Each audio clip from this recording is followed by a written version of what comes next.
What's up? We are here once again for another episode, and today we will be looking at the fall of Fairly Odd Parents. Now, if you do go on to enjoy this video, make sure to leave a thumbs up, a comment, and subscribe. Now, to actually do this video, I've had some help from one of my good friends, Cosmo. There he is. As much as it hurts me to say, I think that Fairly Odd Parents took a huge decline before its anticlimactic end in 2019. This is a show that I have been heavily invested in since the early 2010s. The show peaked in the first quarter of its run, filling households with so many classic episodes, such as the one where Vicky became mayor, or the one where Timmy got trapped in a video game and had to rescue his friends. The reason I feel why so many people enjoyed it was that it was so easy for them to connect with the show's main character, Timmy Turner. Not the song, but Timmy Turner. Timmy was your average annoying bratty child, which most of us were at that certain age. He was even worse when he displayed his spoiled tendencies because of the magical powers he had access to in the form of Cosmo and Wanda, which I don't blame him for.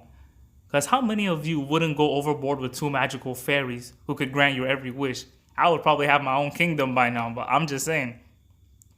But the thing was that even though he would make extremely selfish wishes that benefited himself only, and that's the displeasure of the people around him most times, he would always come back at the end, realizing his faults and mistakes and making the right move to rectify that mistake.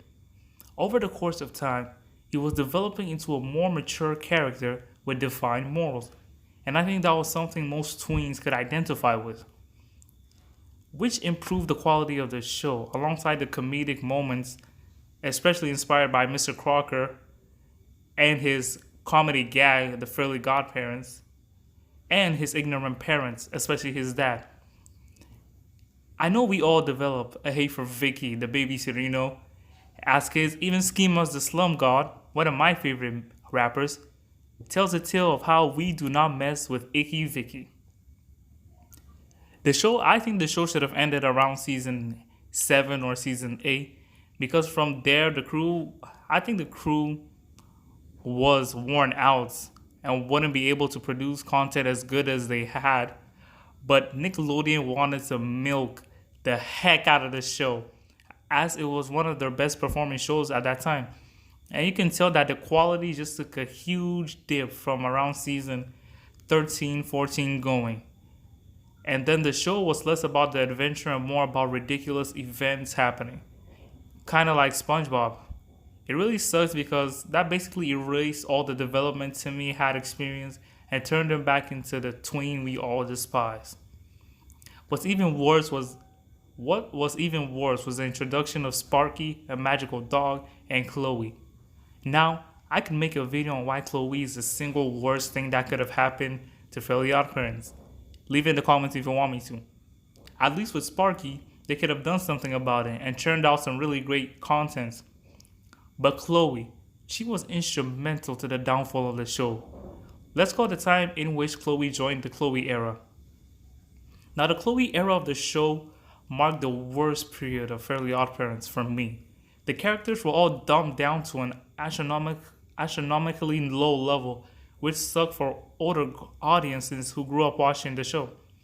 The shouting and whining was a straight turn-off, as each episode would feature both Timmy and Chloe whining their butts off about the smallest thing that happened to them or that displeased them. I guess the thing they were going for was to make Chloe a foil to Timmy's character.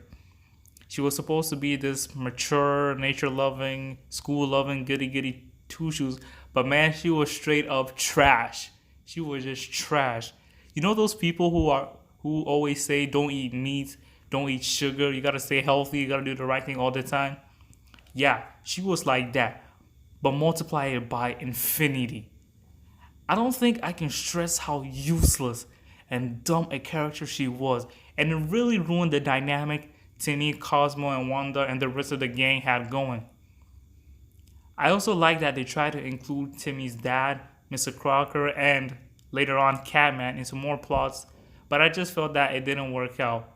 And after about 18 years on the air, Fairly Odd Parents was no doubt a shadow of its doubt from its former glory. And I was really disappointed because this was one of the shows that I really grew up with and that I really connected with. So it was so sad to see a show that was once at the top of the animation world fall so low and fall so fast. And I just hope that people who watch, that the new viewers of Fairly Odd Parents can go back to a time where the show used to be more than running gags and ridiculous moments to see that this show was once a show that was interested in making interesting plot lines and storylines. So that's it for me. That's it for today. I think we can all say that Fairly Odd Parents has gone down. It has gone low. That's it for today. I hope if you enjoyed this video, you do leave a nice comment down below. A like, subscribe, turn on the notifications so that you will know whenever I release a video. And I will see you guys next time. Whoop!